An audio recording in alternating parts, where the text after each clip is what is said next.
territorio español. Y en Madrid no existía, de momento había grupos que más o menos colaboraban eventualmente con cosas, pero decidimos constituir esta plataforma de Madrid contra la OTAN y las bases, y desde entonces estamos afiliados a la CECOP, a esa coordinación estatal, y estamos haciendo actividades desde... Esto fue a raíz de la preparación de la conferencia de la OTAN que hubo en Madrid hace 2 años, en verano, ¿no? Bueno, el motivo de esta convocatoria fundamentalmente es combatir la desinformación. Sabéis que a raíz de la campaña que ha habido por parte de la OTAN y de la Unión Europea de hostigamiento a Rusia, contra Rusia, pues los niveles de rusofobia han alcanzado unos niveles realmente inusitados, ¿no? Hasta el punto de que se han cancelado realidades tan evidentes y tan innegables como que el campo de concentración y exterminio de Auschwitz fue liberado por el Ejército Rojo. Estamos acostumbrados a las películas de Walt Disney, a todos los instrumentos de propaganda que utiliza el imperialismo y de donde nos cuentan un poco más o menos que los campos de exterminio nazis fueron liberados gracias a los ejércitos norteamericanos, ¿no? Y de los otros aliados. Bueno.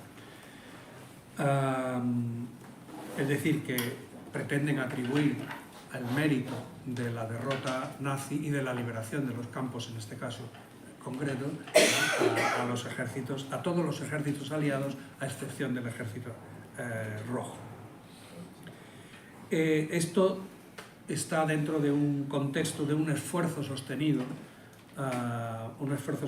por caracterizar al comunismo como un criminal, como una entidad criminal al mismo nivel que el régimen nazi, como puede apreciarse en una resolución que emitió la Unión Europea en el año 2019 que señalaba a los crímenes del comunismo y acusaba a la Unión Soviética de ser tan responsable como la Alemania nazi del desencadenamiento de la Segunda Guerra Mundial. Bien, el 27 de enero de 1945 se liberó el campo de Auschwitz por parte de la Unión Soviética exclusivamente. Las únicas tropas que hubo allí presentes eran el Ejército Rojo. El campo de Auschwitz se había abierto en mayo de 1940 para el exterminio masivo de todos aquellos que el régimen nazi consideraba personas de raza inferior. Judíos, fundamentalmente, pero no solo judíos. También, como sabéis, había gitanos, homosexuales, comunistas, polacos, etc. En definitiva, enemigos de los nazis. En 2005, la Asamblea General de las Naciones Unidas estableció el día 27 de enero, precisamente el día de la liberación del campo de Auschwitz, como Día Internacional de Víctimas del Holocausto. Bien, en este año, los invitados a los fastos de celebración de este Día Internacional de Víctimas del Holocausto, pues prácticamente son todos los países occidentales. Está Estados Unidos, está Alemania, está Francia, Polonia, y entre ellos, curiosamente, o sorprendentemente, también está España. Incluso está Ucrania, país que mantiene vivo el nazismo en su propio régimen y que como un régimen que se declara heredero político de Stepan Bandera. Paradójicamente, los reyes de España, el país que se niega a reconocer a los héroes republicanos de la 9 en la liberación de París, pero en cambio mandó la División Azul a luchar al lado de los nazis y amparó y recibió a todos los nazis que pudo una vez acabada la guerra. Felipe V, también heredero de Juan de Borbón, que se ofreciera al golpista Franco para luchar como oficial de la Marina durante la Guerra Española y que ayudara con sus influencias en la corona británica y con la Italia fascista. Y de su hijo Juan Carlos, que recibió la corona del dictador, marcando la restauración espuria de la monarquía. Y quiero mencionar especialmente la División Azul, porque la División Azul participó precisamente en el terrible asedio a la ciudad de Leningrado durante más de 2 años, 2 años y 4 meses. Asedio en el que perecieron del orden de 1 millón de personas y cuya liberación precisamente se produjo también un 27 de enero de 1 año antes. Sin embargo, Rusia, el país que liberó al campo de concentración de Auschwitz, no ha sido invitado a los actos. el país que liberó efectivamente el campo de concentración, el heroico país cuyo pueblo resistió la invasión nazi, mientras franceses y polacos colaboraban con ellos. Los ingleses pasaban agradables tardes tomando el té en la campiña inglesa, evitando por todos los medios abrir un segundo frente, y los americanos se enriquecían vendiendo armas y pertrechos a todos los contendientes, mientras esperaban pacientemente a ver cómo se decantaba la guerra para hacer su entrada triunfal en ella sin arriesgar gran cosa. Bien, esto era una breve introducción. Realmente el acto está centrado en lo que pasó en aquella fecha, y para ello hemos invitado a Juan Manuel Olarrieta, compañero nacido en Bilbao en 1955, es licenciado en Derecho por la Universidad de Deusto, lleva 40 años, por lo tanto, de ejercicio profesional, es premio del Colegio de Abogados de Madrid y además es editor de un sitio web muy interesante que es MPR21, seguramente muchos de vosotros conoceréis. Entiendo que MPR es Movimiento Político de la Resistencia y el 21 debe ser el año de la fundación, ¿no? El siglo XXI. Ah, siglo XXI. Bueno, pues muchas gracias, Juan Manuel, y todo tuyo el acto. Vale, gracias. Yo voy a empezar con una cita de Hegel, que la he contado muchas veces y que me parece importante recordarla. Decía Hegel que lo conocido, por conocido, no es reconocido. Es decir, a veces todos damos por sentado cosas que son obvias y resulta que nunca hablamos de ellas porque suponemos que todo el mundo las tiene claras. Y resulta que no es así. Eso es a lo que se refería Hegel. Y con el tema de Auschwitz ocurre exactamente eso. Es decir, ¿el Ejército Rojo liberó Auschwitz? Por supuesto. Es que el Ejército Rojo liberó a toda Europa. Y ese es el elemento clave que es necesario, que es obvio, que era obvio en aquel momento y que es necesario explicar hoy. ¿Por qué? Porque la memoria histórica se va borrando por una serie de circunstancias históricas, y la gente que tiene el poder, que tiene el dominio, que tiene la capacidad de influir ideológicamente, pues va reescribiendo esa historia y por tanto falsificándola. Entonces, para mí está muy claro que el ejército soviético liberó toda Europa. Y cuando digo toda Europa me refiero a toda Europa excepto España y Portugal, que fueron los únicos países que mantuvieron una dictadura fascista en 1945. Y por tanto, si liberó a toda Europa, liberó todos los campos de concentración. Y por supuesto el de Auschwitz. Y en el campo de concentración de Auschwitz estuvo físicamente presente el Ejército Rojo, pero en otros campos de concentración también se liberaron por las presiones del Ejército Rojo. Porque si los norteamericanos y los ingleses no desembarcan en Normandía, el Ejército Rojo hubiera llegado hasta Lisboa. Entonces, si Estados Unidos desembarca en Normandía, es para evitar el avance del Ejército Rojo en Europa. Ese es el objeto. No es liberar a Europa del fascismo, porque si hubieran querido liberar a Europa del fascismo hubieran empezado a luchar en 1939, que es cuando empieza la guerra, y no en 1944, que fue el desembarco, ¿no? Que no recuerdo ahora mismo la fecha exacta, pero creo que fue junio del 44. 6 de junio. Es decir, 6-7 meses antes de la liberación de Auschwitz. Y era por el avance del Ejército Rojo en el frente del Este, que fue el frente fundamental de la Segunda Guerra Mundial. Junto con otra cosa de la que tampoco se habla normalmente, que es la Segunda Guerra Mundial en China. Y que lógicamente eso se ha perdido también, esa perspectiva, pero quien derrota al imperialismo japonés es también el Ejército Rojo. Es también el Ejército Rojo. el ejército japonés hubiera sido derrotado por el Ejército Popular de Liberación en China, dirigido por el Partido Comunista de China, por supuesto, pero los soviéticos aceleraron ese proceso atacando al ejército japonés en Manchuria y derrotándolo y haciendo que el ejército japonés claudicara. De manera que no fueron las bombas de Hiroshima y Nagasaki las que obligaron al ejército japonés y al imperialismo japonés a rendirse. Eso es, a grandes rasgos y en resumen, lo que fue la Segunda Guerra Mundial y la derrota del fascismo. Y para reescribir la historia, lo que hacen los imperialistas, en definitiva, pues es, como he dicho antes, ir reescribiendo poco a poco a medida que la memoria histórica se borra.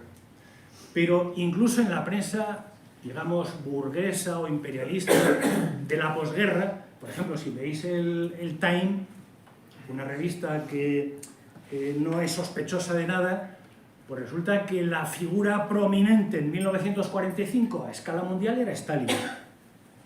E incluso cuando Stalin muere en 1953, 8 años después del final de la Segunda Guerra Mundial, el Time vuelve a sacar por segunda vez a Stalin en portada. Es decir, la figura clave de la derrota de... si se puede personalizar todo ese tipo de acontecimientos, la figura clave de la derrota del fascismo es Stalin. Y por tanto no es extraño que Stalin haya concitado y haya atraído pues, la ira y la mala uva de toda la prensa imperialista, capitalista y, en definitiva, fascista. Es conocido y sabido que más o menos las cifras que se barajan del número de soviéticos que murieron en la Segunda Guerra Mundial es de 27 millones. Es un poco la cifra más común que se suele decir en los textos históricos. Y cuando miras el número de muertos que tuvo Estados Unidos en la Segunda Guerra Mundial, pues resulta que hablan de 400.000. Es decir, una cifra 60 veces inferior. 60 veces inferior. Porque en realidad el ejército de Estados Unidos no entró en liza, en la Segunda Guerra Mundial, hasta junio de 1944, hasta el desembarco de Normandía, que es cuando empieza realmente la lucha de Estados Unidos en contra del fascismo alemán. Y la esencia, es decir, si de alguna manera se puede definir la esencia política de la Segunda Guerra Mundial, lo que hay que decir es que la Segunda Guerra Mundial fue una guerra contra el fascismo y que junto al Ejército Rojo había una serie de movimientos revolucionarios, antifascistas, en toda Europa que estaban combatiendo también al fascismo. El ejemplo más conocido es el de Yugoslavia, pero vamos, en toda Europa había movimientos guerrilleros de lucha armada antifascista. Y todo ese proceso, toda esa batalla, toda esa movilización de masas fue catalizada por la presencia, la lucha, la resistencia del ejército soviético frente al fascismo. Porque todos los cálculos que había en 1941, cuando el ejército alemán invade la Unión Soviética, es de que había quien decía que iba a durar la Unión Soviética 6 semanas y el que más decía 6 meses. Es decir, en 6 meses las previsiones eran que la Unión Soviética fuera derrotada. Y no ocurrió nada de eso.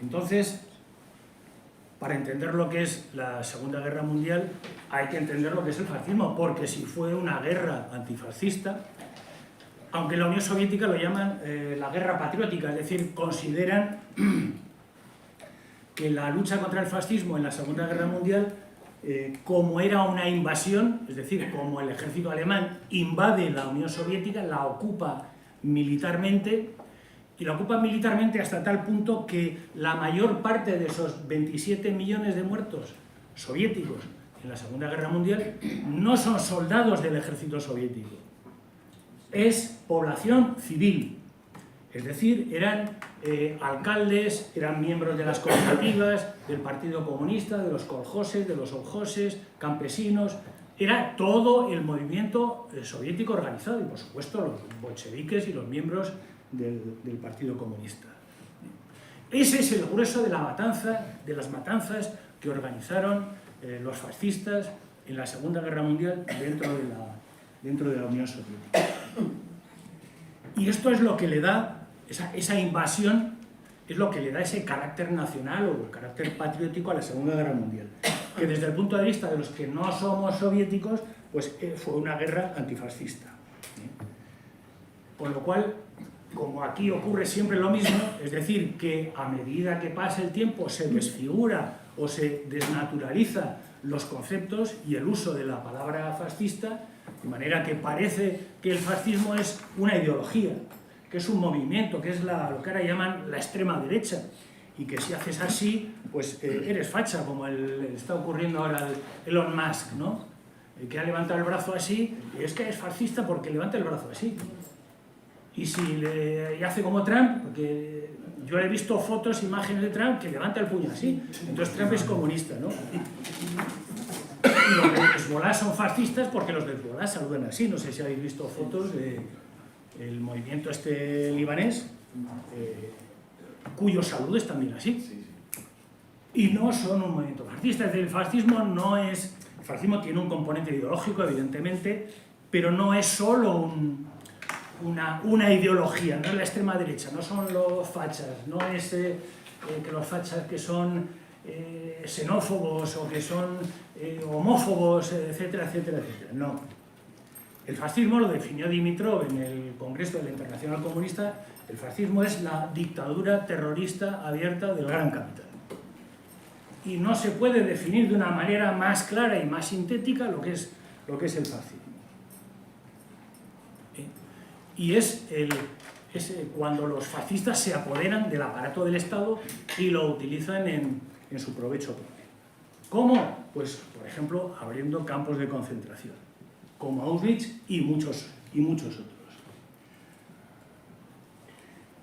Y, por supuesto, los campos de concentración son consecuencia no de la ideología fascista, sino de la política terrorista de dominación del fascismo, en este caso del fascismo alemán.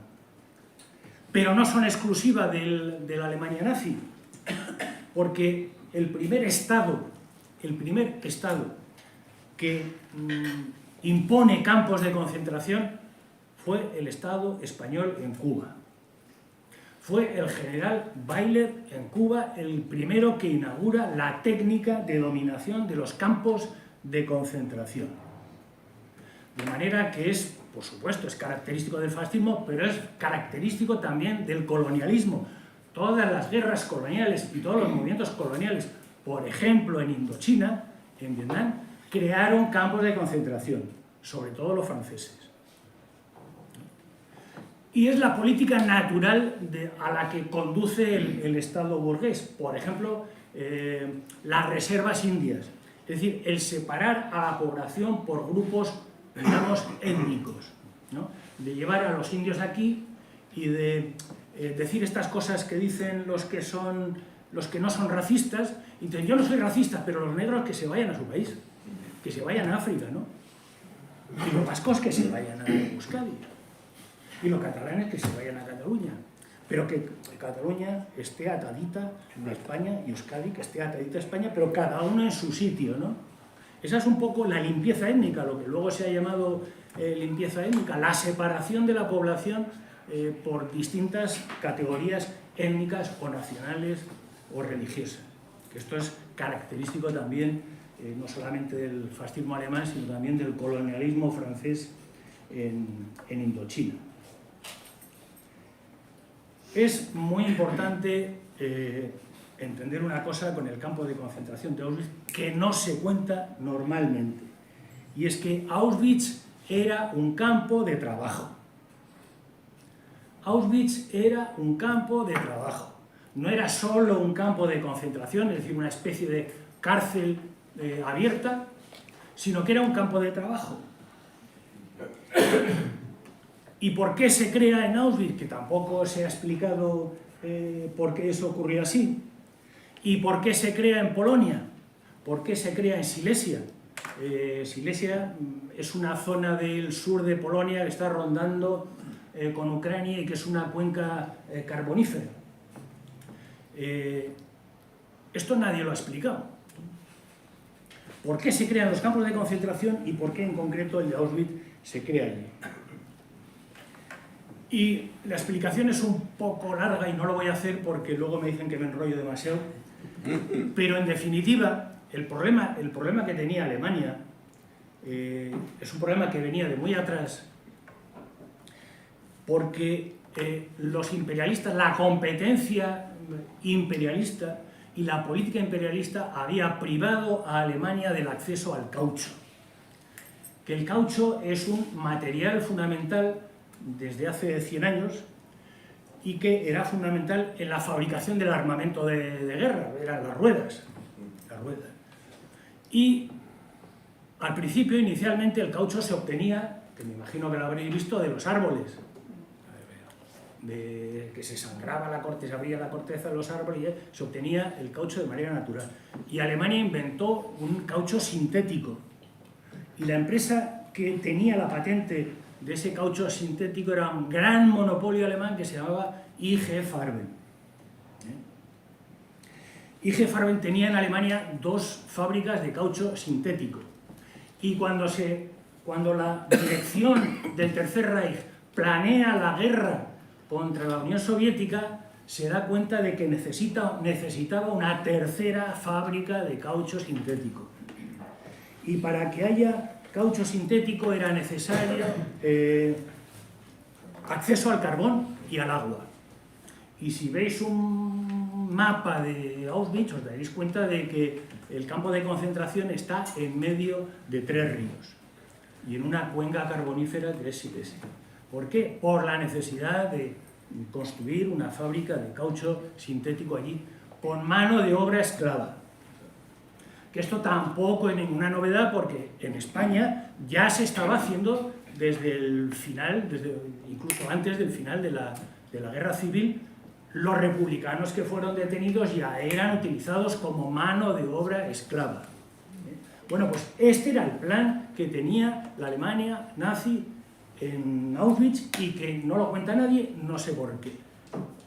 No sé por qué. Es decir, se crea un campo de concentración en torno a una fábrica de caucho sintético. Y se crea allí un campo de concentración porque no tienen mano de obra. Entonces van recogiendo mano de obra de toda Europa, fundamentalmente de Polonia, la recluyen allí y una parte de esa población es la que trabaja en condiciones semiesclavas en la fábrica de IG Farben. Por lo tanto, no se creó con la idea de exterminar a nadie, de exterminar a ninguna población, porque en Auschwitz no fueron solo los judíos. Y no fueron los judíos por ser judíos, que esa es otra. Imagino que no habréis estado nunca en Israel, pero en muchas ciudades de Israel, por ejemplo en Tel Aviv, hay muchos monumentos a judíos que fueron asesinados en la Segunda Guerra Mundial en campos de concentración o en la Resistencia, o que fueron fusilados, etcétera, etcétera. Bueno, pues la mayor parte de todos esos que fueron fusilados, lo fusilaron porque eran comunistas, no porque eran judíos. Pero claro, todo esto lo ha reciclado, lo ha aprovechado el Estado de Israel para para hacer victimismo. Entonces, cuando analizas al proletariado, la composición social del proletariado en Polonia, en Ucrania, en Bielorrusia, en todos esos países de Europa Central, efectivamente una parte de ese proletariado es de origen judío. Claro, es como si me dicen a mí que soy católico. Claro, es que me bautizaron. O sea, yo no tuve la opción de decidir si iba a ser Hare Krishna o protestante, o ortodoxo. No, yo soy católico y si alguna vez me matan, pues dirán, no, es que claro, lo mataron porque era católico. ¿Cómo que es porque era católico? Lo matarán por otro motivo, pero no por el hecho de ser católico. No sé si me explico lo que quiero decir. Es decir, en contra de lo que la gente suele pensar, de que los judíos tienen mucho dinero, todo ese tipo de cosas, de que son banqueros, la mayor parte de la población judía del centro de Europa era proletariado. Y era proletariado organizado en partidos comunistas, partidos socialdemócratas, sindicatos, cooperativas, etcétera, etcétera. Y eso es lo que el fascismo tenía que destruir, el proletariado organizado. El proletariado organizado. Y por eso los asesinaron. Los asesinaron porque eran proletarios que trabajaban en organizaciones revolucionarias, o si queréis decirlo, de izquierdas, etcétera, etcétera. Y esto también se ve en parte, si os dais cuenta, en la película esta de la lista de Schindler, ¿no? De que hay una parte en el gueto de Varsovia que se libra de la muerte porque el Schindler este los hace trabajar. Entonces, un empresario no puede matar a la mano de obra porque es matar a la gallina de los huevos de oro. El Schindler no podía matar a los judíos y los nazis tampoco podían matar al proletariado en Auschwitz.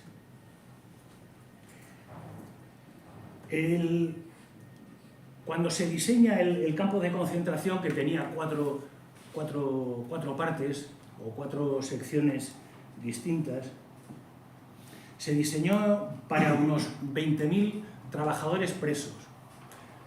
Es decir,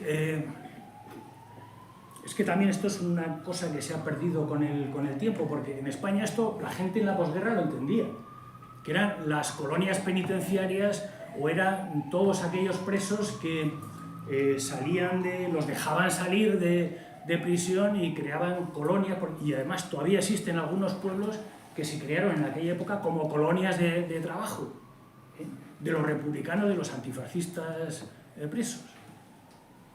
Es decir, la doble condición de preso y de explotado. Ese es el concepto del campo de concentración de Auschwitz y de la posguerra española, de las colonias, de lo que se llamaban en España los batallones de trabajadores, que habréis oído hablar y posiblemente en vuestra familia haya habido más de uno que ha pasado buenas temporadas en estos batallones de trabajadores. Pues en la época nazi en Europa era exactamente igual. Y esto se construyó para 26.000 trabajadores, pero ya en 1940 había 40.000, como digo, en 4 secciones distintas. ¿Por qué? Porque la represión en toda Europa era ya tan grande que necesitaron habilitar más anexos, más barracones para agrupar ahí a la gente. Es curioso también que entender, porque también todo esto la historia lo ha difuminado, que la dirección del campo de concentración de Auschwitz no era de las SS, ni era del Estado alemán, ni era de ningún organismo público. Era la empresa IG Farben la que dominaba el campo de concentración, la que dirigía el campo de concentración. Y es que lo ha publicado esta mañana el FSB, el Servicio Secreto Ruso lo ha publicado esta mañana, y cuenta una cosa muy curiosa de uno de los, no sé cómo llamarlo, cabo de vara o vigilante jurado, por hacer una referencia, ¿no?, a cómo IG Farben organizó la represión dentro del campo de concentración. Decían los miembros de las SS quejándose de los miembros o de la dirección de la empresa, de los maltratos que hacían a los presos. Que hacían a los presos y a los trabajadores. Quejándose los miembros de las SS, que esto está documentado históricamente,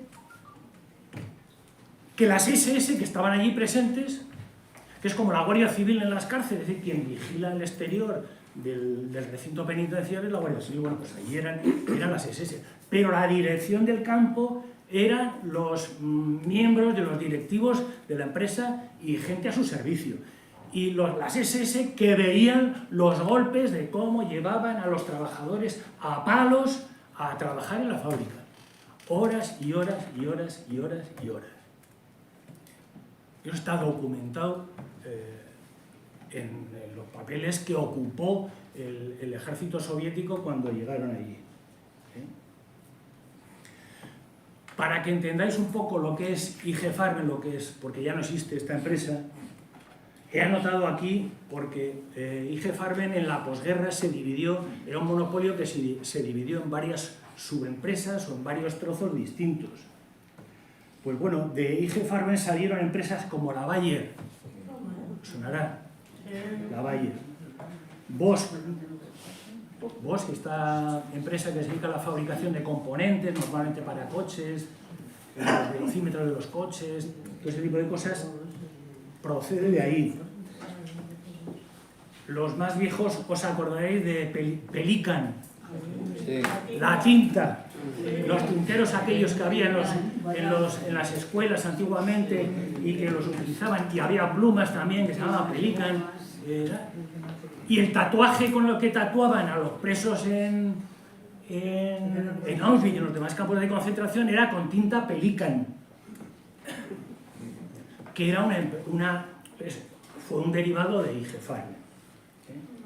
Agfa, la de las películas de antiguamente con las cámaras de fotos. BASF, otra empresa química. Y Hoechst. Hoechst ya no suena tanto porque Hoechst hace unos años es una empresa farmacéutica, química también, farmacéutica, que se fusionó con Sanofi Pasteur, una de las grandes empresas de farmacia del mundo. Bueno, pues todo este cúmulo de empresas que son hoy todavía grandes empresas eran muchísimo más grandes en aquella época y se llamaban IG Farben. Que a su vez IG Farben es la que fabricó ya antes de la guerra el gas tóxico Ciclón B, con el que mataron en los hornos crematorios a los presos de todo tipo. Judíos, no judíos, comunistas y no comunistas. Bueno, pues IG Farben fue esa empresa. Una empresa, como digo, química. Para terminar, y para que nos demos cuenta de lo que fue aquello, ¿no? El 80% del capital de IG Farben no era alemán, era de empresas suizas y norteamericanas. Solo el 10% de IG Farben era capital alemán. IG Farben era una empresa suiza y estadounidense.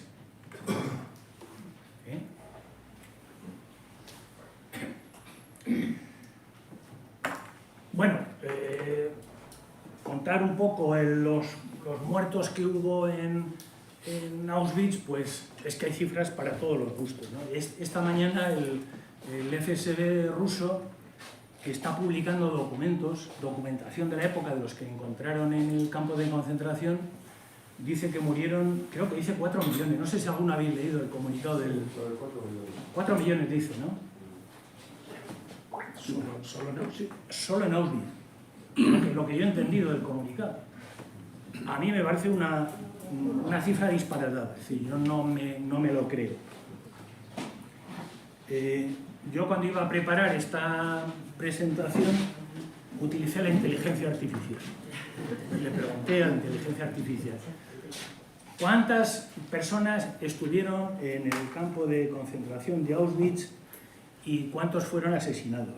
Y me ha dicho la inteligencia artificial que pasaron por el campo pasaron 1.300.000 presos, de los que fueron asesinados 1,1 millones.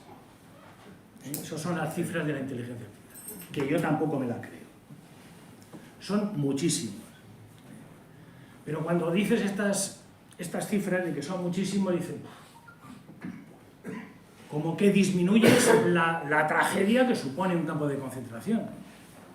Pero ¿qué pasa? ¿Qué es más tragedia si mueren 2 millones o 4 millones que si muere 1 millón? Si la tragedia es igual. La tragedia es exactamente igual, murieran medio millón, murieran 1 millón o murieran 4 millones. Es lo mismo. Es que he leído también en Gaza esta mañana que en realidad no hay 50.000, no llega a 50.000, ¿no? Los muertos en Gaza son 47.000. Las cifras que da el Ministerio de Sanidad de allí de Gaza, las cifras palestinas Identificados y encontrados, porque debajo de los escombros. Debajo de los escombros tiene que haber también un montón. ¿Que puede haber otros 40.000 más debajo de los escombros? ¿80.000? Pues no. La última cifra es que son 400.000. Pero es que eso aumenta el crimen que está cometiendo el Estado de Israel en Gaza. ¿Es peor el crimen si mueren 400.000 que si mueren 40.000? Lo que está suponiendo los bombardeos de una población indefensa en Gaza. Bueno, pues en el caso del campo de concentración es igual. Es lo mismo dar cifras, porque todas las cifras que demos son terroríficas. Pero vamos, para que os hagáis una idea, pues eso es lo que dicen, que a mí me parecen cifras, incluso la cifra esta de 1.300.000 o 1.100.000 me parecen demasiadas. Y luego esa asociación que se ha hecho de Auschwitz con los judíos, ¿no? Que los nazis recluyeron a los judíos, luego todo este relato sobre el Holocausto. Y es muy curioso porque todo ese tipo de cosas, porque justo más o menos por aquella época, el director de la seguridad del Estado español, en 1941, que era el conde de Mayalde, no sé si os acordáis, el conde de Mayalde es un franquista, ¿verdad? Bueno, pues el conde de Mayalde en el año 41 emite una circular por presión de los nazis, seguramente, es decir, una circular que envía a todos los gobernadores civiles, a los 50 y tantos gobernadores que había en aquella época, preguntándoles y diciéndoles que hicieran listas de judíos en España. Y les dice, y les explica, dice, bueno, ¿y cómo diferencia usted a un judío de uno que no lo es? Porque a judíos, si no va a la sinagoga, no le pillas. No, si va a la sinagoga es porque es judío, ¿no? Y si va a la iglesia es porque es católico. Pero si no va a la sinagoga, ¿cómo le pillas? Y claro, el tío no es capaz de dar una explicación para que los gobernadores civiles hicieran listados de judíos, que eran listados para tomar represalias, lógicamente, contra los judíos. Y le dice, bueno, pues, hombre, un índice puede ser el apellido. Y, joder, ¿y cuáles son los apellidos judíos? Claro, si te llamas Abramovich, dice, pues fijo que eres judío, de origen judío, ¿no? Y entre otros casos que le chivan al conde de Mayalde, posiblemente los nazis, es el nombre de un tal Ross, que dicen que es un apellido judío y que hay un Ross en la redacción de La Riba, que era un periodista de La Riba. No me acuerdo ahora del nombre. Y no sé qué pasó con esta persona, ¿no? Pero quiero decir que no es posible diferenciar a un judío de uno que no lo es, porque el ejército alemán también lo intentó. Hicieron un listado de 77 generales del ejército nazi que eran judíos. Y fueron de algunos de ellos, que usted es judío. El tío decía, ¿yo judío? Pero si yo no he ido a la sinagoga, ni tengo apellido, yo me apellido no sé qué. Es decir, los propios generales sorprendidos, y algunos de ellos fueron represaliados, fueron depurados del ejército alemán. 77 dentro del propio ejército alemán. Porque no es posible diferenciar a un judío de uno que no lo es. Es muy, muy sencillito. Entonces, es como aquí, como en mi pueblo, que había un barrio que le llaman el barrio de los gallegos. Claro, pues puedes suponer que allí había una parte importante, eran emigrantes gallegos que fueron a mi pueblo a trabajar y no sé qué, pero que no todos tienen por qué ser gallegos. ¿Y cómo diferencias a uno que es gallego de uno que no lo es? ¿Por el acento? ¿Porque se llama Carballeira? O... Es decir, es una estupidez decir que en el campo de concentración de Auschwitz fueron recluidos los judíos, ni siquiera mayoritariamente. Y es otra estupidez decir que fueron recluidos en Auschwitz o en cualquier otro campo de concentración por ser judíos.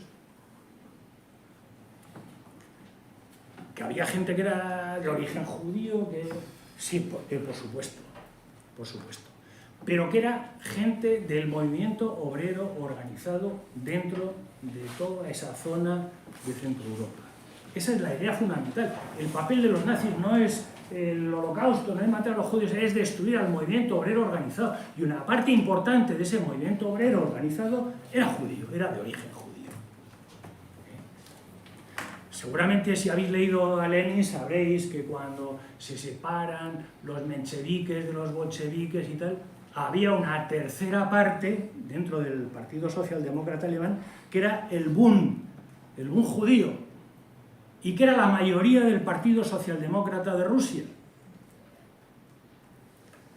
Y lo que querían el Bund judío era constituir un ala dentro de la socialdemocracia rusa, que era el proletariado judío. Y Lenin dijo que no, y se opuso a esas posiciones, ¿no? Y lo explica Lenin. Quiero de esos, para que entendáis un poco la importancia que tenía el proletariado de origen judío. Pero que la mayor parte de los que fueron recluidos en Auschwitz eran nazis, desde el punto de vista nacional, de origen polaco, como ha dicho él, había también gitanos, había, en fin, todo ese tipo de poblaciones. Sí, homosexuales, por supuesto, discapacitados, porque la política no solamente de los nazis, sino de todos los países del norte de Europa, por ejemplo los suecos, es el exterminio de los discapacitados, incapacitados que se llamaban en aquella época. Para evitar, porque se creía que un discapacitado procreaba hijos discapacitados, y entonces, claro, el Estado no podía mantener toda esa población. ¿Por qué exterminaron a una parte de los reclusos del campo de concentración? Es otra pregunta importante. Y cuando se analiza qué parte de los reclusos del campo de concentración fueron exterminados, pues hubo muchos que murieron de muerte natural, poniendo la palabra natural con 6.000 comillas. Porque cuando una persona muere dentro de la cárcel no muere de forma natural. Hubo muchísimos trabajadores o presos que murieron por el trabajo asfixiante que había dentro de la fábrica o del campo. Que no podían soportar los ritmos de trabajo, por la alimentación insuficiente, por las enfermedades. Y porque, lógicamente, no se les atendía médicamente. El trabajador que enfermaba quedaba recluido en su barracón y cuando moría, a enterrar o a incinerar. Y luego, efectivamente, se exterminó a la parte de la población reclusa que no se podía mantener, como por ejemplo los viejos, como por ejemplo los niños. Todo el que no podía trabajar, las mujeres también, pues fueron exterminados.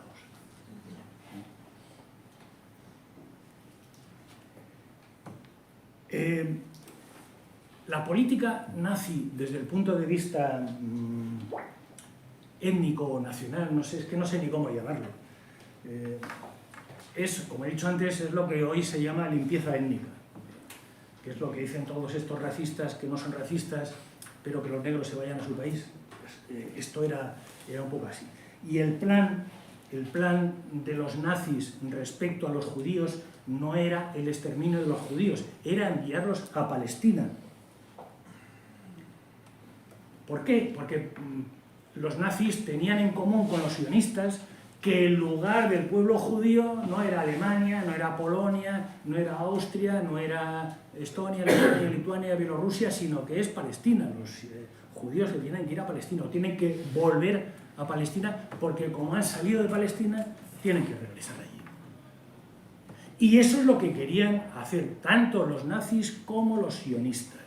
Y entonces los nazis y los sionistas llegaron a un acuerdo que es el acuerdo de Ábara para fomentar la emigración de los judíos alemanes a Palestina, ya en los años 30. El primer tratado internacional que firma Hitler es con el Vaticano.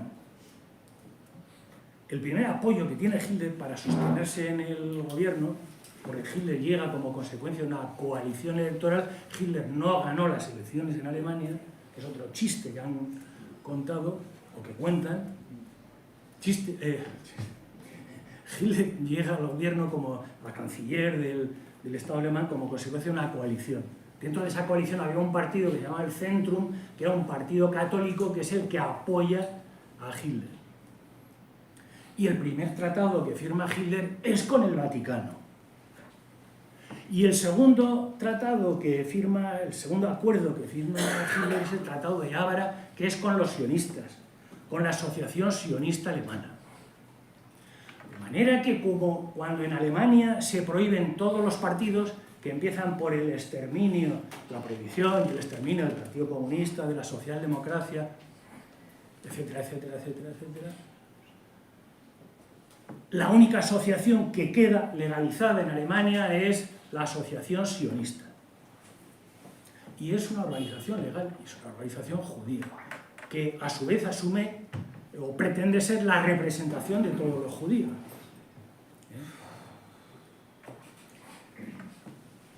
Pero que no solo, es importante tener en cuenta que no solo los nazis fomentaron el antisemitismo en Europa. Los propios sionistas han estado fomentando el antisionismo para que los judíos se vayan del sitio en el que están. Por ejemplo, en Bagdad hubo una ola de atentados en los años 50 porque los judíos vivían en Irak absolutamente establecidos dentro de la sociedad y sin ningún problema étnico ni de ningún tipo. Y de repente hubo una serie de atentados contra los judíos que siempre se atribuyeron a los movimientos nacionalistas árabes y que fomentaron el éxodo, la emigración de los judíos iraquíes a Palestina. Se ha sabido con el tiempo que todos esos atentados fueron provocados por los movimientos sionistas, por el Mossad, por la policía política del Estado de Israel. Pues esto es la política sionista desde el principio. Es decir, el sionismo y el nazismo alemán forman parte o participan de la misma política de limpieza étnica. Y muchos de los atentados, no todos, pero una parte de los atentados que hubo en la Alemania nazi las cometieron los sionistas para promover la emigración de los judíos a Palestina.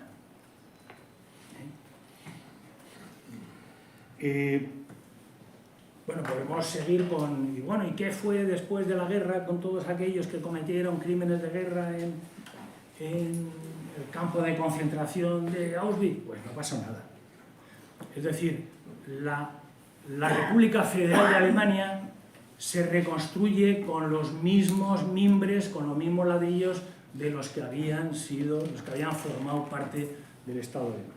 De hecho, iba a decir todos, pero cuando digo todos, alguno va a decir qué exageración, ¿no?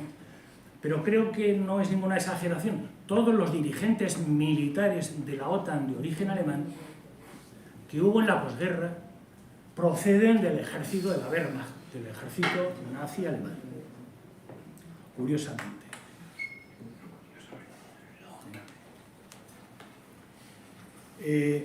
Y es lo que ocurre cuando cuando no llegas hasta el final de un cambio político.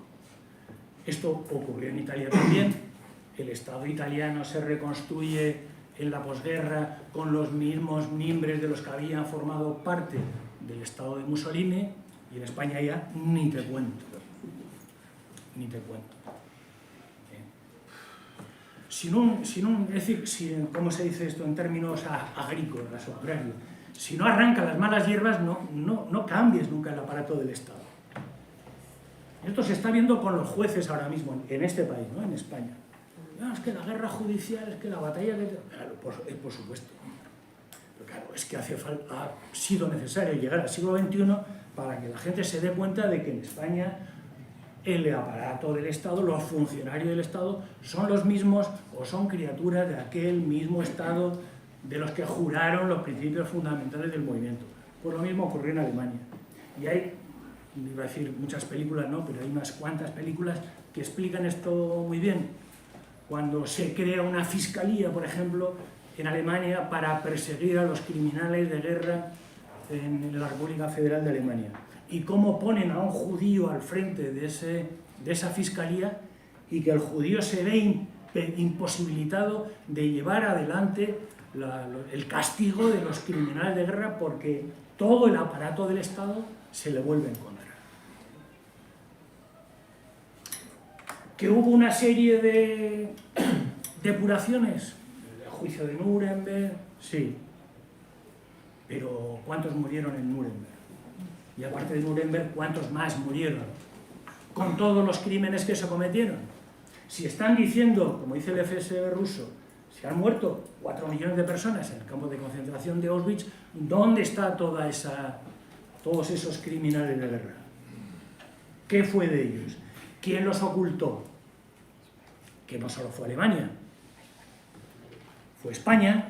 España siempre ha sido un refugio de todos los criminales de guerra de toda Europa, alemanes y no alemanes, Estados Unidos, Canadá, el Vaticano era el que les daba la documentación, falsificaba la documentación para que pudieran huir, pero no se quedaron en el Vaticano, ojalá se hubieran quedado en el Vaticano los nazis, los criminales de guerra nazis, claro, con la sotana y tal, ojalá. Argentina una parte, los más carniceros fueron a Argentina, a Chile, pero por ejemplo, bueno, ahora ha caído el gobierno en Canadá, ¿no? En Canadá estaba de presidente del gobierno Trudeau, pero la vicepresidenta era Chrystia Freeland, que es una mujer que no ha aparecido mucho, que dijeron que iba para secretaria general de la OTAN, pero Chrystia Freeland en Canadá es nieta de un nazi polaco que dirigía un periódico nazi en Cracovia en los años 40.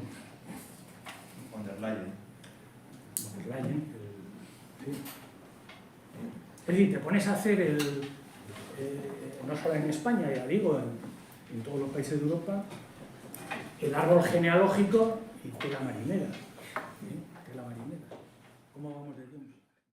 Me di cuenta que la Segunda Guerra Mundial Estados Unidos la empieza y la cierra, ¿no? La empieza con el campo de concentración de Auschwitz, con sus empresas de capital principalmente estadounidense. Digo yo que eso no sería una casualidad, de esa casualidad de encuentro con el interés de Hitler por iniciarla y con el cierre del desembarco de Normandía. Y bueno, quiero que me gustes un poquito más en torno a esa apertura, o sea, inicio y cierre de Estados Unidos, que, bueno... Bueno, voy a tomar unas cuantas preguntas y Venga. hacemos bloques, si te parece. Sí. Una pregunta. No, déjame un cachito porque luego me olvido.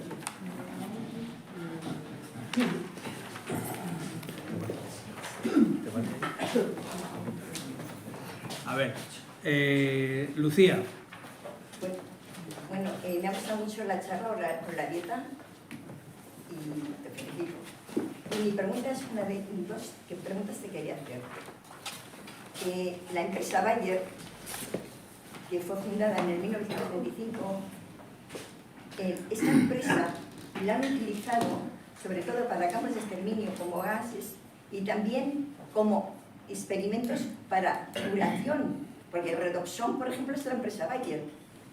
Y complejos vitamínicos también. ¿Cómo pueden ser tan sinvergüenzas y tan cabrones? Son fascistas. Eso, bueno, eso por un lado, pero están dando una cara y otra de arena. Y lo de los campos de exterminio, que también fue por estas empresas. La empresa es Farben. ¿Vale? Enrique. Sí, los nazis en la primera fase de la dictadura necesitaban, como todas las dictaduras fascistas, crear un enemigo interno que posibilitase la aprobación del pueblo a las medidas represivas, que iban dirigidas fundamentalmente contra los sindicalistas y los comunistas. Pero el argumento que utilizó fue el de los judíos, que eran unos usureros y estaban robando la riqueza del pueblo ario. Y eso lo asumió el pueblo, y por lo tanto asumió después y se convirtió en un verdugo, colaborador de la dictadura. Eso hay que tenerlo muy claro. Yo quiero matizar telegráficamente algunas cosas con las que no estoy de acuerdo con lo que se ha dicho aquí. La primera fase, antes de la guerra, en efecto aparecen campos de concentración, donde se meten desde los homosexuales a los sindicalistas, a los comunistas fundamentalmente, y en efecto, ahí no hay cámaras de gas. Ahí hay castigos, hay mala alimentación y hay, bueno, intentar reprimir y tal. Esos son los campos de concentración primaria. Cuando se desata la guerra, lo que aparecen son los campos de exterminio. La teoría de la solución final es un argumento contra los judíos, pero evidentemente contra los comunistas, contra toda la oposición, contra todo. Y es ahí donde aparecen las cámaras de gas, los coches donde se enchufan los motores a la cabina interna para matar a la gente asfixiada. Es decir, son campos de exterminio, ¿eh? Hay que aclarar que son campos de exterminio, no de concentración. Yo he visto algunos de esos campos y 2 o 3 kilómetros hasta llegar al campo, el asfaltado eran las tumbas de judíos y de no judíos con las que habían asfaltado el suelo. Eso es exterminio, es decir, sin alimentación, sin cuidado de ningún tipo y, repito, las cámaras de gas. Y aquí ha dado la impresión de que no había campos de exterminio. Si los campos de exterminio los ha habido aquí en España. Nada más. Bueno, Ángel. Bueno, vamos a ver.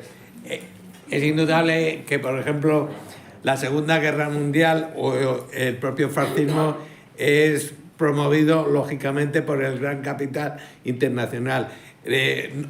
No hubiese sido posible que los nazis hubiesen llegado al poder si no hubiese sido por el capital norteamericano que metió pasta en tanto para que los nazis triunfasen como posteriormente en la industrialización y la supuesta, digamos, mecanización del ejército alemán, de la Wehrmacht. Entonces, sin eso pienso que no hubiese sido posible la Segunda Guerra Mundial, porque además el fascismo a nivel internacional sale como movimiento de reacción al triunfo de la Revolución Rusa en Rusia, a la creación de la URSS y, lógicamente, al peligro comunista que se había dado en Alemania con el asesinato de Rosa Luxemburgo y Karl Liebknecht, en Hungría también con la revolución aplastada en sangre. Solo un inciso, recordar las palabras del propio Winston Churchill, todos le conoceréis, que había dicho que la revolución rusa debía haber nacido en sangre. Eso por una parte. Y por otra, dos cosas. Recordar a todos los presentes que quieran que tenemos a la venta el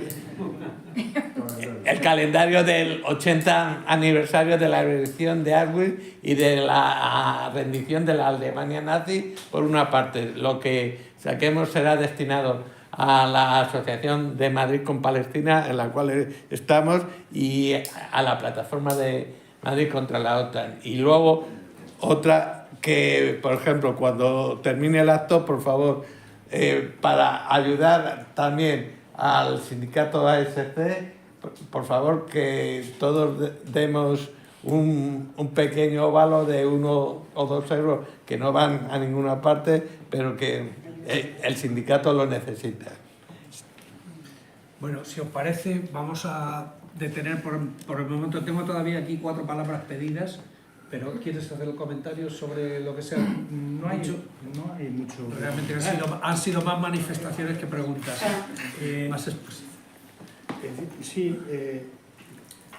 lógicamente lo que se está, la perspectiva que se está creando en el mundo con el transcurso de estos 80 años es que Estados Unidos es un defensor de la democracia que por eso luchó contra la Alemania nazi. Pero es que esto no fue así nunca, ni al principio ni al final, desde 1933 hasta 1945. Estados Unidos promovió el ascenso de Hitler al poder.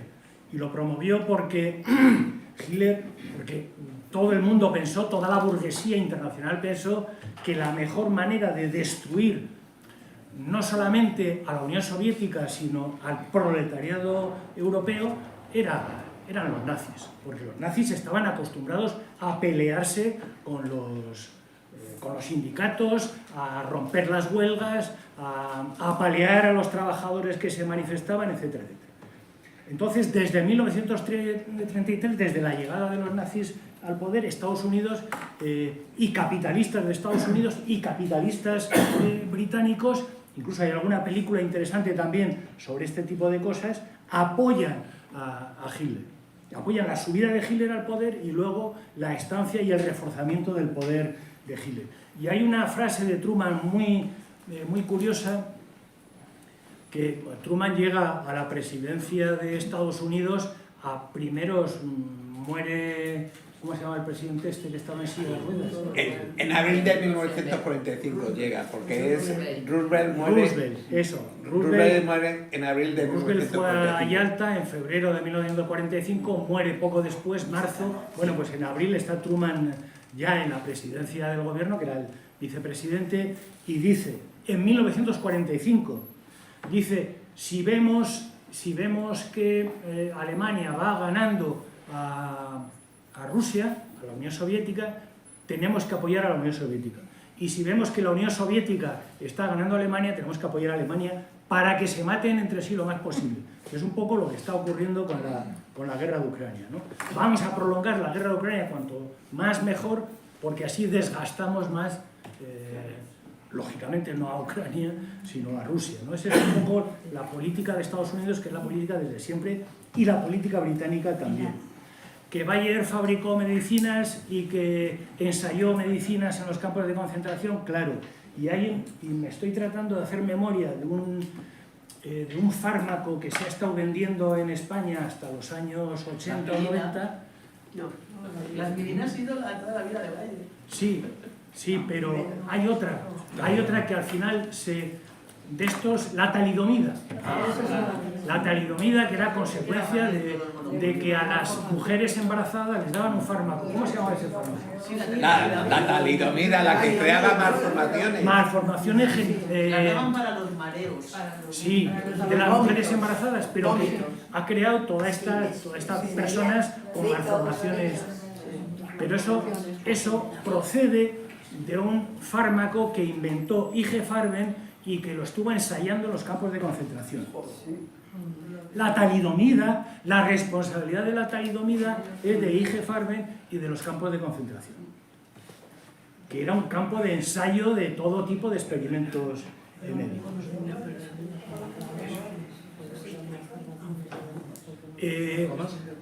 Bueno, es que... Bueno, yo antes de seguir con las palabras que hay pedidas, me vais a permitir que haga un par de comentarios también. Uno es en respuesta a Enrique, que le he visto bastante encendido con el tema de los campos de exterminio o campos de concentración. Los campos, el campo de Auschwitz inicialmente fue concebido como un campo de trabajo, y en eso tiene razón Juan Manuel, porque además recordáis todos la entrada, la leyenda que tenía en la entrada: el trabajo os hará libres. De manera que los que iban allí prisioneros pensaban que por estar haciendo el trabajo forzado, era trabajo esclavo, pero el hacer trabajo esclavo les iban a conseguir su libertad. Esa era la idea con la que allí entraban. Cuando en la Alemania nazi se impone la solución final, que no fue al principio de la guerra, sino fue unos meses después, entonces es cuando se decide la solución final, y entonces es cuando aquello se convierte, bueno, el campo crece porque tiene varios módulos, hasta 5 creo recordar, y uno de ellos está específicamente dedicado al exterminio. Y el exterminio inicialmente estaba dedicado exclusivamente a aquellos que no eran capaces de producir. Es decir, se les lleva al campo de concentración para que produzcan. Y si no producen porque están enfermos o porque están débiles o porque están incapacitados, al crematorio. Fuera. Este era el tema. Cuando aparece la solución final, ya se convierte en una, digamos, industrialización del proceso con la población fundamentalmente judía, o con el objetivo, por lo menos, marcado políticamente de que eran los judíos el enemigo, que había que acabar con ellos por las razones que tú has dicho, claro. No es que fueran porque fueran judíos simplemente, ¿no? Se les señala como causantes de todos los males de Alemania, porque son los usureros, los que dan los créditos, no sé qué, estos son los malos y estos son los que tienen la culpa de todo lo mal que le va a Alemania. Pues ala, todos estos a exterminarlos. La segunda cuestión que quería comentar también era que realmente a mí me parece que la participación de Estados Unidos y de las burguesías occidentales en general en la Segunda Guerra Mundial realmente ha sido una excepción en la historia. Es decir, las burguesías occidentales, no solo las de Estados Unidos, también Inglaterra, en Francia, en todos los países europeos, todos confiaban, o sea, veían con buenos ojos el nacimiento, el crecimiento del fascismo en Europa, en Italia primero y después en Alemania. Lo veían con buenos ojos. Todos recordaréis, habréis visto alguna fotografía de la reina Isabel de niña vestida con el uniforme de las juventudes hitlerianas y levantando el brazo. Es decir, era moneda corriente en Inglaterra preguerra el mostrar simpatías y los partidos nazis, no me acuerdo cómo se llamaba, había un partido nazi en Inglaterra muy importante también. Entonces, desde las burguesías occidentales se consideraba que el enfrentamiento, dejar que el nazismo creciese como la espuma en Alemania, era una posibilidad muy importante para acabar con el Estado obrero soviético. Y esa era su esperanza. A ver si acaban con ellos de una vez, a ver si acaban con el movimiento obrero, a ver si acaban con el Estado obrero, que está siendo un ejemplo apabullante para toda la clase obrera en toda Europa. Eso es lo que hay que alimentar.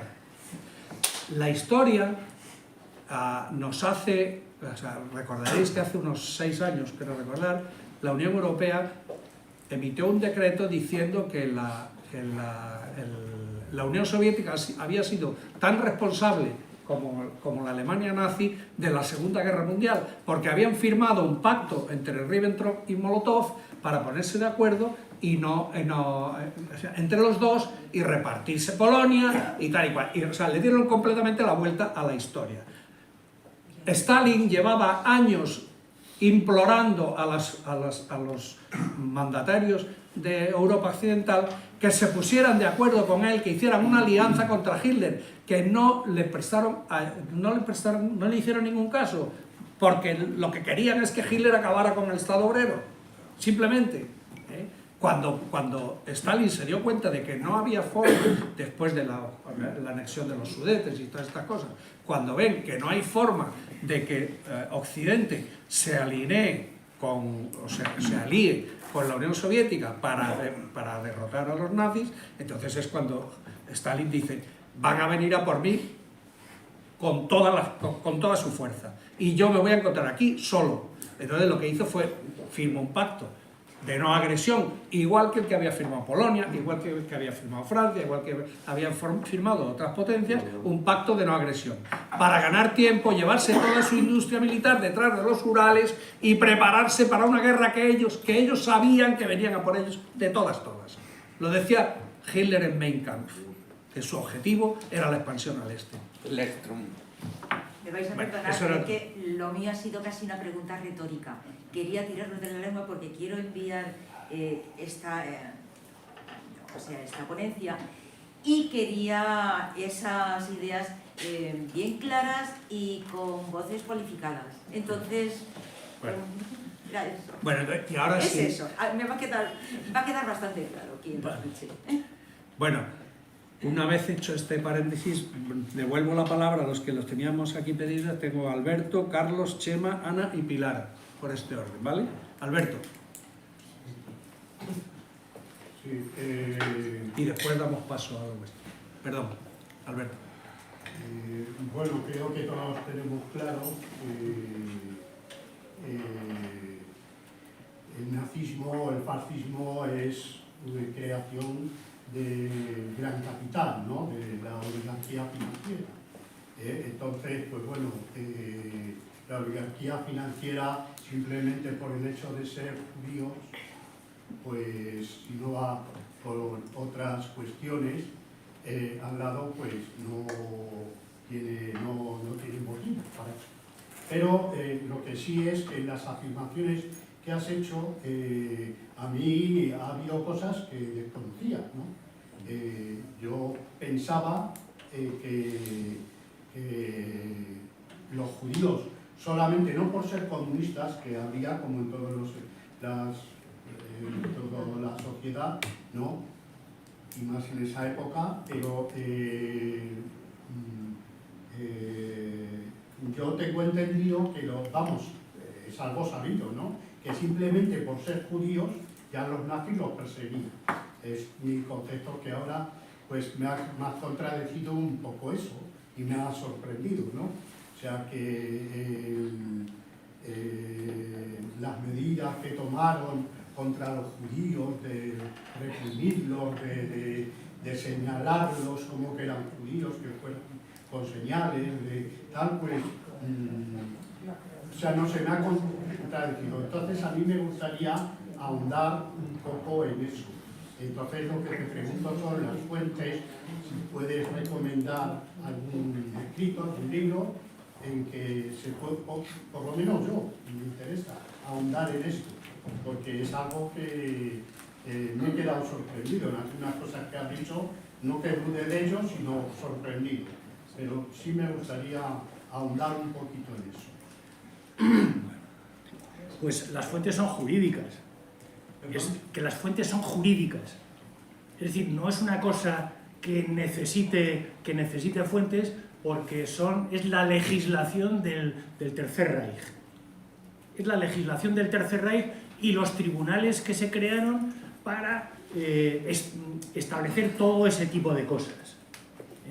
Entonces, en esos tribunales, que era una especie como los tribunales médicos de la Seguridad Social en España, ¿no? Cuando tienen que valorar una invalidez y decir si es permanente, si no es permanente, ese tipo de cosas, ¿no? Entonces, eso está establecido legalmente y eso se basa en una serie de concepciones ideológicas y políticas, pero que está sancionado legalmente, y esos tribunales no solamente formaban parte médicos, sino también, por ejemplo, antropólogos, y todo eso se ponía por escrito. Es decir, llegaba la policía a tu casa porque creía que tú eras judío y tu familia son judíos, y para poder catalogarte como judío tenías que pasar una especie de reconocimiento médico, por llamarlo de alguna manera, que a ti te catalogaba como judío. ¿Y cómo te catalogaba como judío? Pues es que, por estas cosas que había en aquella época de, por ejemplo, de medir el cráneo, de las orejas así, de la nariz no sé cómo y tal. Es decir, una tipología física, por decirlo de alguna manera, ¿no? ¿Qué hacían los judíos que tenían dinero para que no los catalogaran como judíos? Sobornar al tribunal médico. Y eso consta también.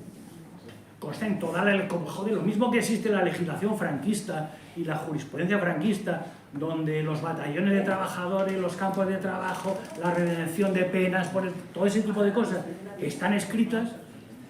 También hay decisiones judiciales y sentencias y persecuciones de los médicos y de los antropólogos y de todo ese supuesto personal cualificado que cualificaba a unos como judíos y a los otros no. Pero que todo esto daba lugar a una situación muy complicada. Muy complicada. Y como en todo tribunal, quien lleva las de perder es el que no tiene un céntimo. Quien lleva las de perder en una cosa así es quien no puede sobornar, quien no tiene joyas, quien no tiene no sé cómo decirlo, la clase obrera. Muy bien. Pero que la idea es la destrucción del movimiento obrero. El movimiento fascista es un movimiento creado para destruir a la clase obrera organizada. Y que en aquella época que existía la Tercera Internacional, lo que simbolizaba y lo que representaba a la clase obrera era la Unión Soviética, la Tercera Internacional, el Partido Comunista, pero también la socialdemocracia y todo tipo de movimientos antifascistas.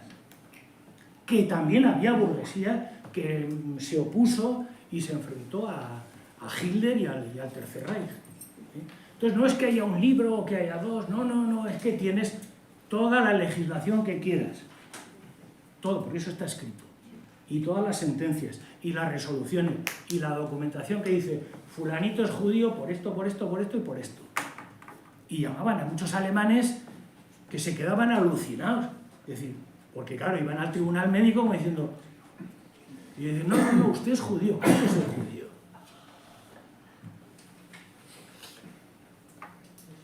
Bueno, seguimos, ¿te parece? Sí. Con las preguntas. Carlos. Carlos. Sí, bueno, nada, gracias Manuel, gracias Juan Manuel, la verdad que es un placer escucharlo y no es la primera vez, solamente apuntar una cosa que dijo muy interesante, lo de la IG Farben, lo de la empresa IG Farben, que era la que administraba el campo de concentración, la empresa que le suministraba el petróleo era la Standard Oil. La Standard Oil norteamericana, la misma que ahora vende el petróleo a Europa y el gas y todo este tema. Entonces conseguían el petróleo, le daban el petróleo a la empresa esta y el gas que lo sacaban del norte. Con el gas, utilizaban el gas y tal. Luego otro apunte, más que una pregunta, porque lo iba a apuntar por Stalin, pero no, luego otro día. Lo de la talidomida, mira, es muy interesante lo que acaba de decir, porque Bayer ha comprado hace unos años, no muchos, a Monsanto. Y Monsanto es la empresa que en este momento está intentando meter por el lado de tanto los partidos progresistas como los otros, los del cannabis medicinal, sintético, perdón. Es una droga tremendísima, que por ejemplo yo ahora que vengo de Uruguay, está produciendo estragos en la gente joven, pero no la vende como algo maravilloso, ¿no? Y es algo similar a lo que pasó con la talidomida. Y Monsanto, que es la empresa que tiene los transgénicos, de la marihuana, que se puede, el cannabis solamente se puede producir a través de esta empresa que surge de lo que usted comentó. Y solamente decir eso, que la Standard Oil era la que le daba el petróleo y el gas al campo de concentración de Auschwitz. Muchas gracias, Carlos. Tampoco era una pregunta. No, por eso, te iba a preguntar por Stalin, Vale. después de esto, pero mejor no. Hace mucho. Me ha recordado el caso del fentanilo, también un invento de las farmacéuticas norteamericanas. De Janssen, la de la vacuna del COVID. Bueno, Chema. Sí, hola, buenas tardes. Yo es, bueno, una aclaración, porque creo que hubo no has comentado sobre el acuerdo Javara con el sionismo y que la asociación sionista alemana estuvo legalizada.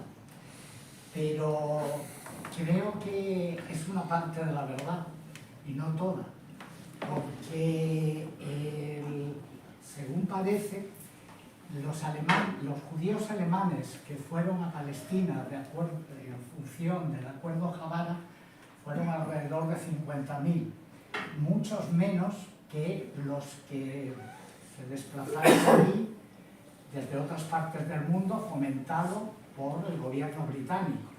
Palestina en esos años era un protectorado británico y diseñó el gobierno británico el que los judíos fuesen allí. Y es cierto, el acuerdo Javara, los que se beneficiaron además eran los alemanes ricos, o sea, los que pagaban una cantidad de dinero y se comprometían, una vez establecidos en Palestina, a fundar explotaciones agrícolas con maquinaria, etcétera, y créditos alemanes, comprado alemán. Pero el acuerdo Javara, hay otro dato, Theodor Herzl, antes de morir, que era referente del movimiento sionista internacional, lo denunció y se opuso categóricamente. Y después la asociación alemana, asociación sionista alemana fue ilegalizada, hubo la noche de los cuchillos largos y la solución final existió. Y exterminaron, por supuesto, el objetivo de los nazis empezaron con los comunistas y los sindicalistas, luego con los socialdemócratas, pero exterminaron a decenas de miles de judíos por el hecho de ser judíos.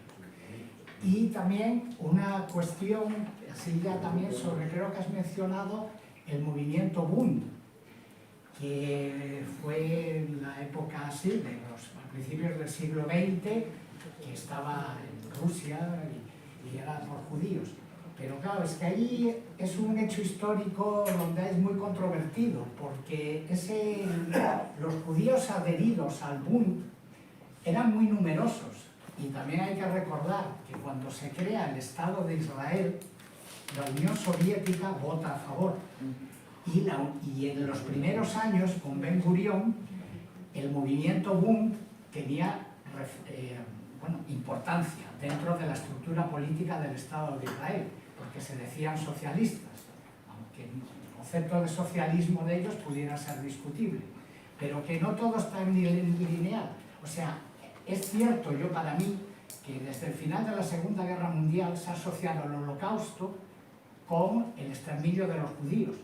Está promocionado por Estados Unidos, la propaganda occidental, y por supuesto por el Estado sionista de Israel. Y se ha asociado que antisemita es sinónimo de, solo contra los judíos. Bien, eso es verdad, pero no se puede ocultar que se exterminaron a muchos judíos. Decenas de miles. Entonces era puntualizar, no sé, yo lo entendí mal, o era puntualizar eso o tu opinión, ¿no? No, si no es contradictorio lo que has comentado con lo que he comentado yo. ¿Que mataron judíos? Claro que mataron judíos, por supuesto. Pero el problema para mí no es la cantidad, el problema para mí es qué concepción tenían los nazis para hacer este tipo de cosas. Y por ejemplo, una parte del acuerdo de Abraham es que los judíos se podían marchar con el dinero, porque en aquella época había un control muy estricto del Tercer Reich para evitar la fuga de capitales. Y curiosamente, para que los judíos pudieran ir a Palestina, se les dejaba que salieran con su dinero. Luego, lógicamente, los que pudieron salir era la gente que tenía dinero. Y los que pactaron con Hitler era una parte que asumía la representación de todos los judíos, que son los sionistas. Que Teodoro Herzl no estaba en el ajo, pues es que el sionismo tampoco es una corriente uniforme. Pero Jabotinsky sí que estaba en el ajo. Claro, y es que entrar ahora en toda esta marabunta de cosas es muy compleja.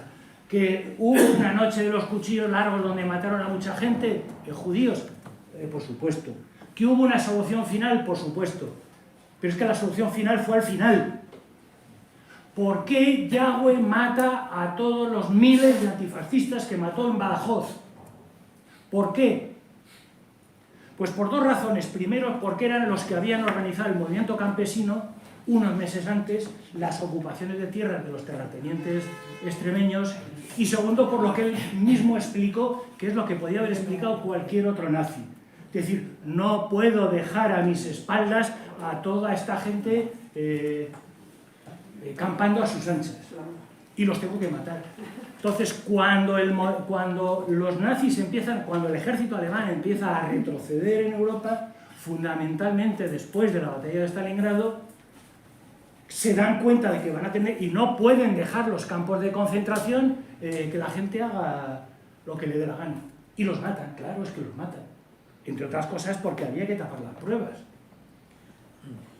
Entonces, que el campo de Auschwitz está pavimentado con los cadáveres de miles y miles, claro, por supuesto.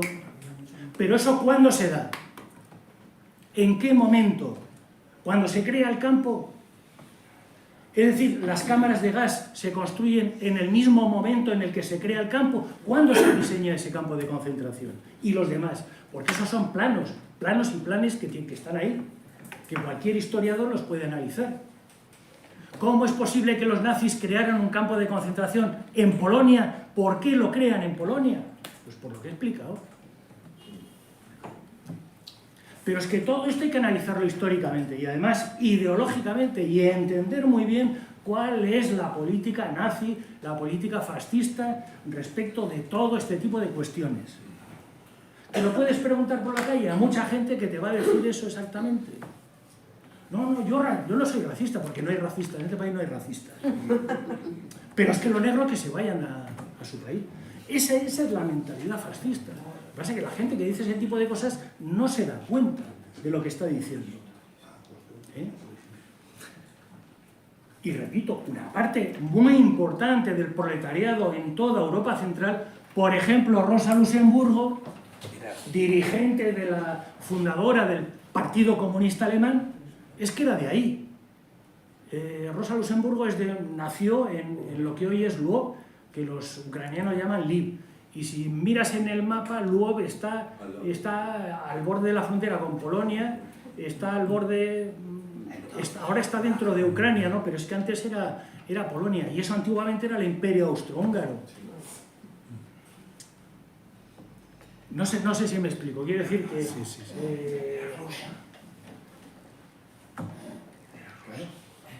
no, bueno, después de la Primera Guerra Mundial, Lwów es el Imperio Austrohúngaro. Y Stepan Bandera, que nace ahí, Stepan Bandera es polaco. Los ucranianos dicen que es un fundador de un no sé qué, no sé cuánto, pero tenía nacionalidad polaca y pasaporte polaco. Y lo detienen por el asesinato del ministro del Interior de Polonia. No por un atentado contra la Unión Soviética, no, por un atentado contra Polonia, porque el enemigo de los nazis ucranianos, uno de los enemigos, era Polonia. Y la mayor parte de los que ingresan en los campos de concentración son polacos. Muchísimos polacos, no judíos, polacos. Eslavos. Bueno, si os parece, vamos a seguir porque tenemos todavía pendiente una participación de aquí. Un segundo, ¿no? Que quedan dos preguntas, solamente dos, ¿eh? Las dos que quedan, perdón, tres. Ana, Pilar y Blanca. Ana, por favor, preguntas. Y bueno, vale, yo quería comentar, creo que estamos sobre el tema de si los judíos les matan por judíos o por obreros.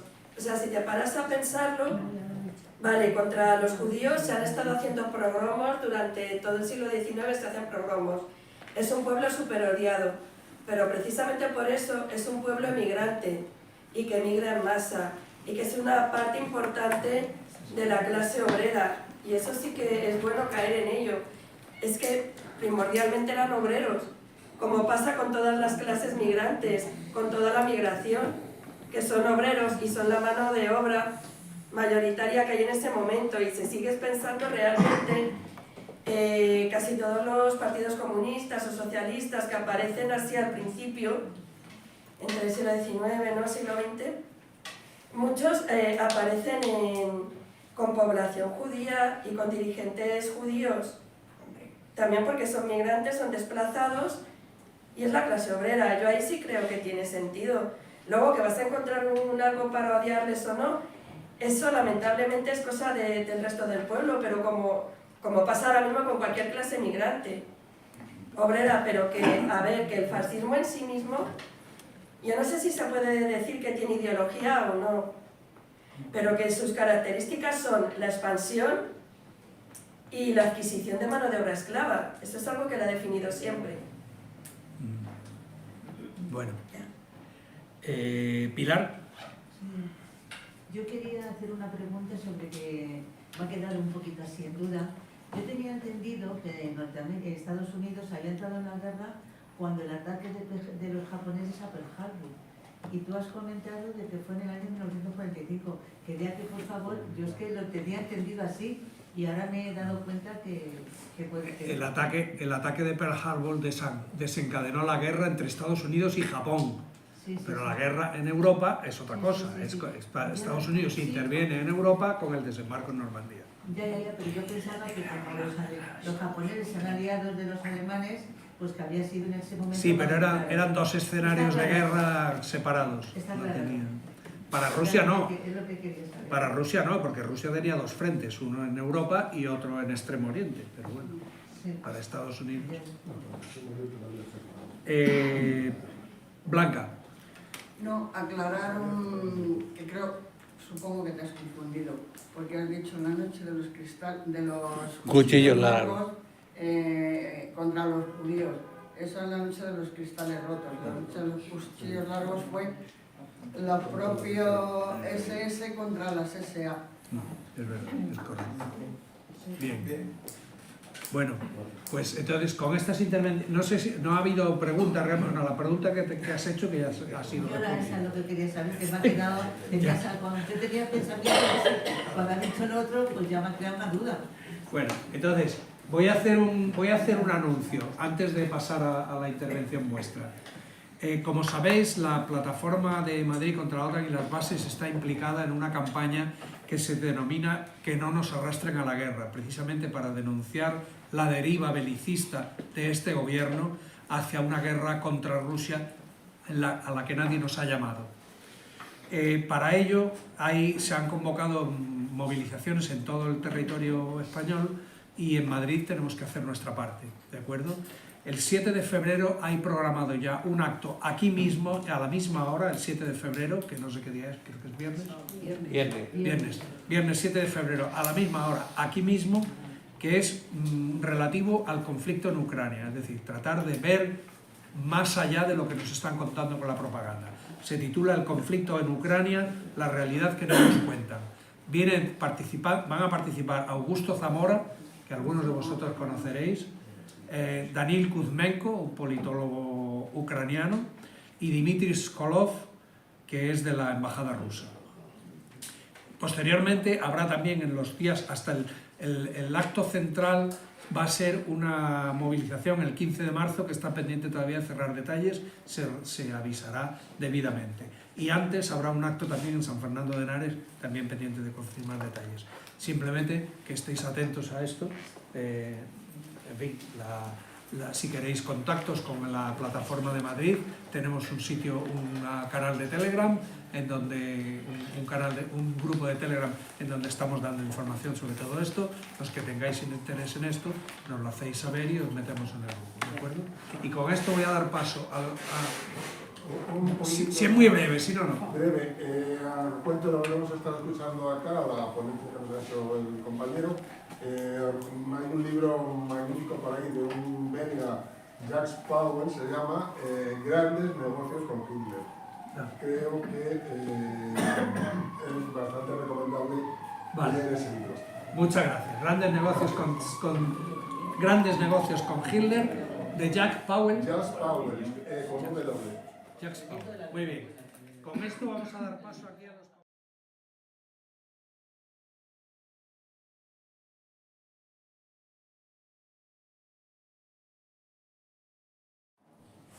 Llamo al estrado a Rudolf Franz Ferdinand Höss. El señor Höss, Rudolf Höss, ¿qué grado tenía usted en las SS? Teniente coronel de las Waffen SS. Teniente coronel. ¿Puede decirnos qué cargo desempeñaba en el campo de concentración y exterminio de Auschwitz? Fui comandante del campo entre los años 40 y 45. Comandante. ¿Y cuál era su función en el campo? Supervisaba los trabajos del campo y me aseguraba de que se cumplieran las órdenes del mando. Entiendo, ¿usted cumplía órdenes? Sí. ¿Y de dónde venían esas órdenes? Del Reichsführer de las SS. Del Reichsführer de la SS. Si no me equivoco, está usted hablando de Heinrich Himmler. Así es. Bueno, ya que hablamos de Reichsführer Heinrich Himmler, cuyas órdenes usted se aseguraba de cumplir, ¿es verdad que recibió la orden de Himmler de suprimir 500.000 unidades al año en lugar de las ridículas 80.000 unidades del campo de Treblinka? Había que ajustar el ritmo de trabajo. La guerra avanzaba y las exigencias del mando crecían. ¿Nos puede explicar de qué manera se ajustó a esas exigencias? Bien, se lo diré yo. Ciclón B. Duchas con ciclón B. Señor Höss, sería tan amable de decirnos ¿Cuándo empezaron a ajustar el ritmo del trabajo a las nuevas exigencias, como usted dice, y cómo funcionaban las duchas? Lo probamos con un grupo de prisioneros rusos en 1941. 600 prisioneros rusos, 600. ¿Y qué más? Con el ciclón B tardan entre 3 y 15 minutos en morir. Entre 3 y 15 minutos. Eso sí que es ajustar el ritmo del trabajo. ¿Y cómo sabían ustedes que todos estaban muertos? Lo sabíamos porque dejaban de gritar. Continúe. Técnicamente no era tan difícil. No habría sido difícil incluir a un número aún mayor de unidades. La ducha en sí misma tomaba poco tiempo. Podrías deshacerte de 2000 unidades en media hora. Ni siquiera necesitabas guardias para llevarlos a las cámaras. Bajaban de los vagones y tras una rápida selección entraban esperando tomar una ducha.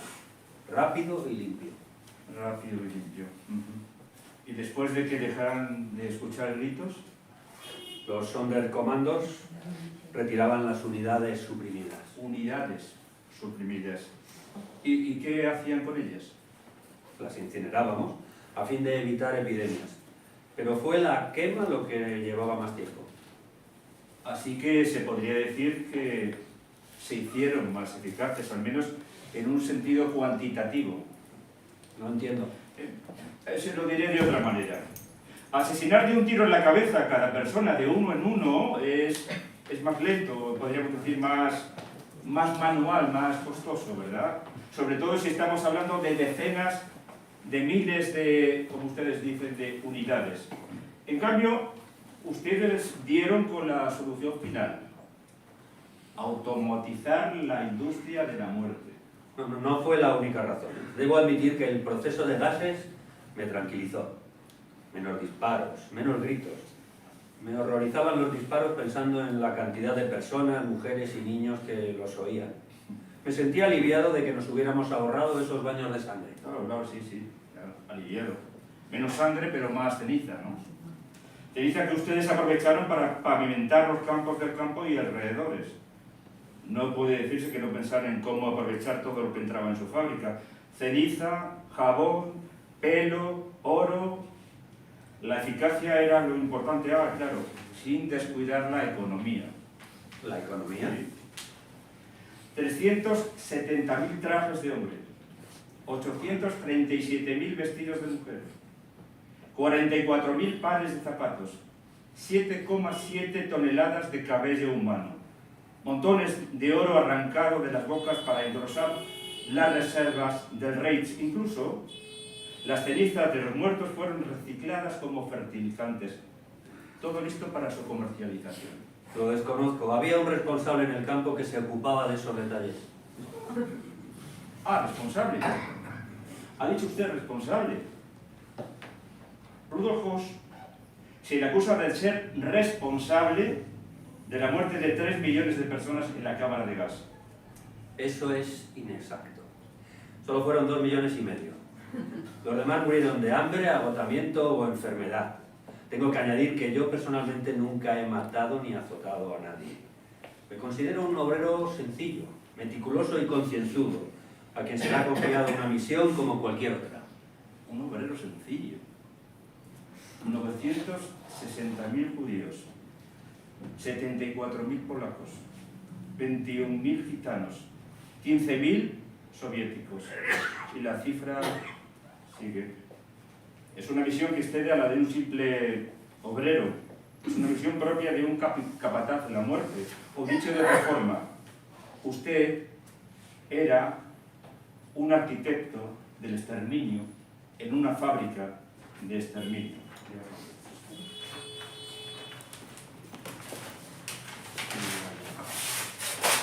Un alegato final.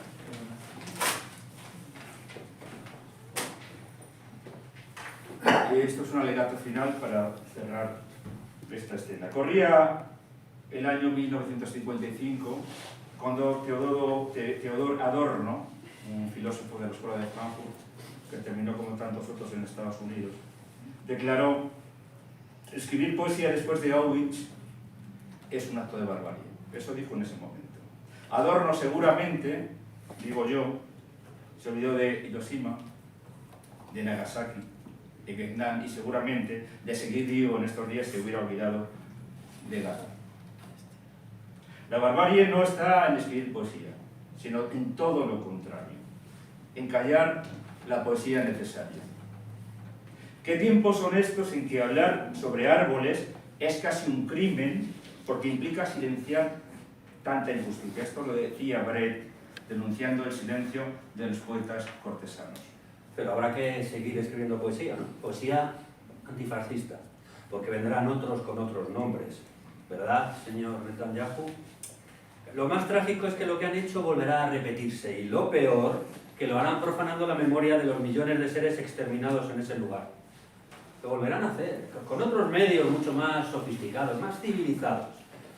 Volverán a asesinar a niños, mujeres y ancianos alegando la autodefensa. En esta ocasión lo volverán a hacer mientras el genocidio se transmite en vivo y en directo ante la indiferencia de gran parte de este mundo civilizado. Sí, es posible escribir poesía, es preciso escribir poesía. Poesía necesaria, que tome partido hasta mancharse de barro, de pólvora, de canto resistente, desde los túneles, desde el río hasta el mar. Disparar poesía. Y ahora sí cerramos con un vídeo. Ahora, por favor,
etwas über 4 Monate regieren wir jetzt.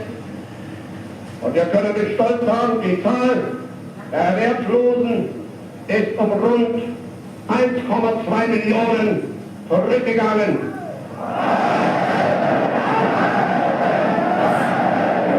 Lasst euch Zeit! In 4 Monaten haben wir 1,2 Millionen beseitigt. Wir werden in beiden angreifen und nicht rasten, bis wir das Ziel erreicht haben. Zweifelt keine Sekunde, dass Deutschland siegt.